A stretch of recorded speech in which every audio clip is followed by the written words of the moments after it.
About 100 years ago, American engineer Henry Gantt introduced a bar chart for scheduling factory work. A few decades later, Taiichi Ono at Toyota developed a card-based system for the production workflow, which he called Kanban.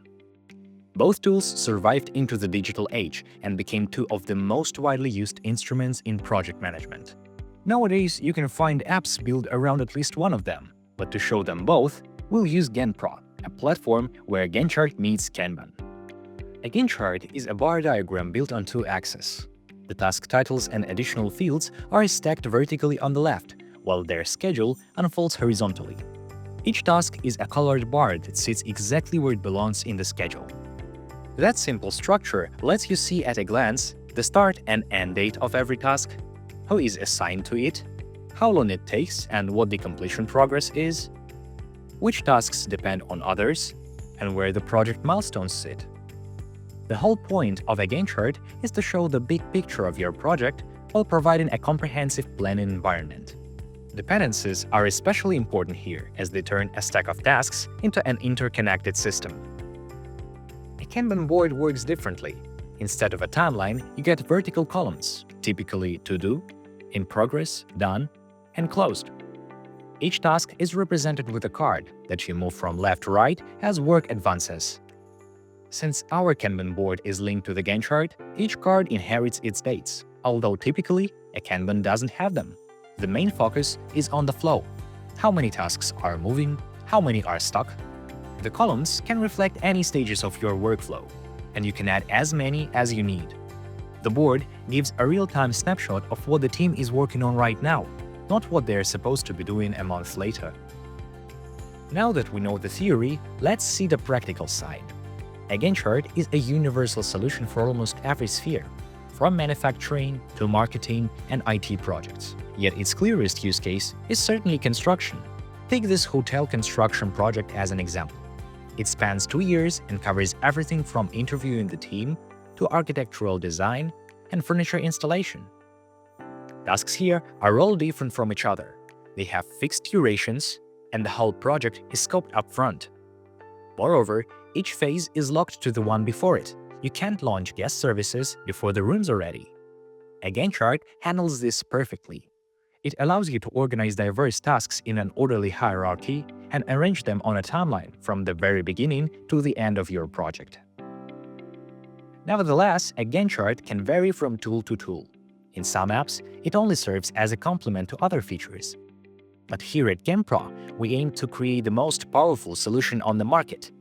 It enables you to collaborate with your teammates, control their workload, manage a whole portfolio of projects, and many more.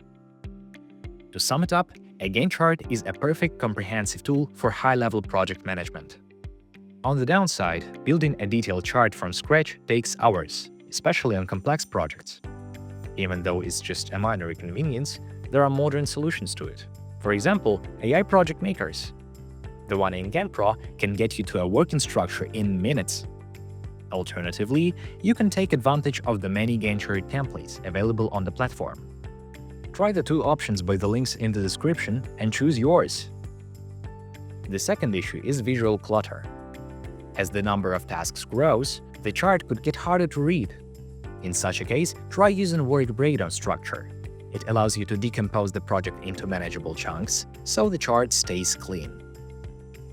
And the third concern is changes. As a rule, shifting one task in a chain means manually reworking the whole schedule. Thanks to the GanttPRO auto-scheduling feature, dependencies update automatically, so adjusting the plan takes seconds. Kanban's origin is Toyota assembly line, where the same type of task repeats in a continuous cycle. That manufacturing logic transfers well to content production, sales pipelines, and UX design workflows. Any situation where new items keep arriving and the team needs to know what's in progress at any moment. The main advantages of a Kanban board are its simplicity and flexibility.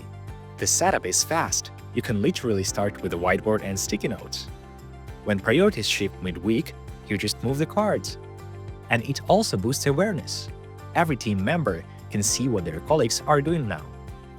So a Kanban board is most useful in daily or weekly task management.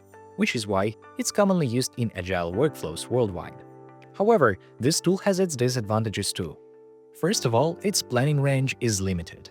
You see what's happening right now, yet not much further. But what's worse, there are no timelines and dependencies. You have no way of knowing if some task delays are cascading into others, and whether you're on the schedule at all.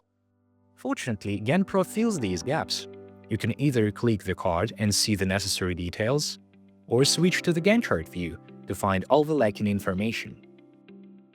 Despite their differences, the tools aren't really competitors.